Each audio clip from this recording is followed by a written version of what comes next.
ನಮಸ್ಕಾರ.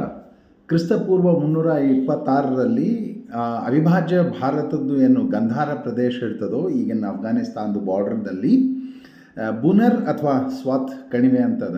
ಅಲ್ಲಿ ಒಂದು ಕುದುರೆಗಳನ್ನು ಕಾಪಾಡುವ ಮತ್ತು ಬೆಳೆಸುವ ಒಂದು ಜನಾಂಗ ಇರ್ತದೆ, ಅಶ್ವಾಕರು ಅಂತ ಹೇಳಿ. ಅದಕ್ಕೆ ಒಬ್ಬ ನೇತಾರನಿರ್ತಾನೆ, ಅಸಾಕನಸ್ ಅಂತ ಹೇಳಿ. ಅವನಿಗೂ ಅಲೆಕ್ಸಾಂಡ್ರಿಗೂ ಯುದ್ಧ ಆಗ್ತದೆ. ಆ್ಯಂಡ್ ಈ ಯುದ್ಧದಲ್ಲಿ ಅಲೆಕ್ಸಾಂಡರ್ ಗೆಲ್ತಾನೆ ಆ್ಯಂಡ್ ಅಸಾಕನಸ್ಗೆ ಕೊಲ್ತಾನೆ.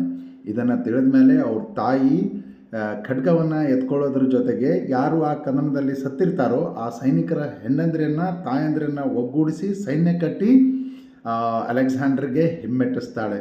ಇದು ಭಾರತದ ನಾರಿಯರು ತೋರಿಸಿದ ಅತ್ಯಂತ ಬಲಶಾಲಿ ಧೈರ್ಯದ ಒಂದು ಘಟನೆಯಾಗಿರುತ್ತದೆ. ಇದನ್ನು ಕ್ಲಿಯೋಫಿಸ್ ಅಂತ ಹೇಳಿ ಕರೀತಾರೆ. ನೀವು ಸರ್ಚ್ ಮಾಡಿ ನೋಡ್ಬೋದು. ಕ್ಲಿಯೋಫಿಸ್ ಒಬ್ಬಳೇ ಅಲ್ಲ, ರಾಮ್ಪ್ಯಾರಿ ಗುರ್ಜರ್ ಇದ್ಲು, ತಾರಾಬಾಯಿ ಇದ್ಲು, ರಾಣಿ ಅಬ್ಬಕ್ಕ ಇದ್ಲು. ಇವರೆಲ್ಲ ವೀರಾಂಗನೆಯರು ತಮ್ಮ ಪ್ರತಿಷ್ಠೆಯನ್ನು ರಕ್ಷಿಸಿಕೊಂಡಿರುತ್ತಾರೆ. ಇವ್ರ ಬಗ್ಗೆ ನಿಮಗೆ ಅಭಿಮಾನ ಇರಲಿ. ಅದಕ್ಕೆ ಹೇಳ್ತಾರೆ, the hand that rocks the cradle can rule the world with sword ಅಂತ ಹೇಳಿ.